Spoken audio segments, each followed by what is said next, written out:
పుట్టిన దగ్గర నుంచి కట్టి కాలేదాకా సొంత ఇంటి కోసం వెతికి వెతికి అలసిపోయిన ఒక శరణార్థి గురించి చెప్తాను.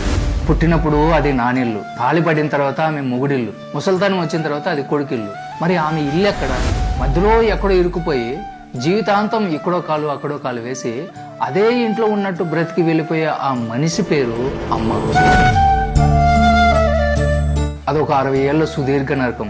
అమ్మంటే పుట్టుకతో ముసలిది కాదు కదా. నీకు నాకు పరిచయం కాకముందు ఆవిడ కూడా ఆడపిల్లే. ఆమెకి గలగల నవ్వాలని ఉంటది, రంగురంగుల బట్టలు వేసుకోవాలని ఉంటది, ఆమెకి ఒక ఆశయం కూడా ఉంటది.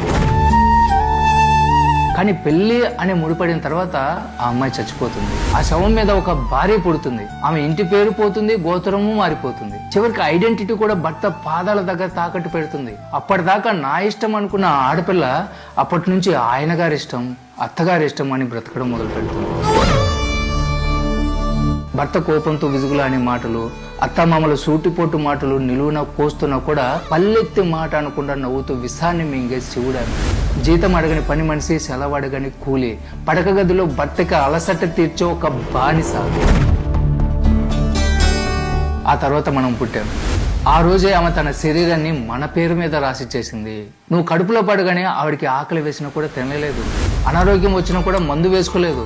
నిజం చెప్పాలంటే ఆమెని కొంచెం కొంచెం నమిలి తింటూ పెరిగిన నరమాంస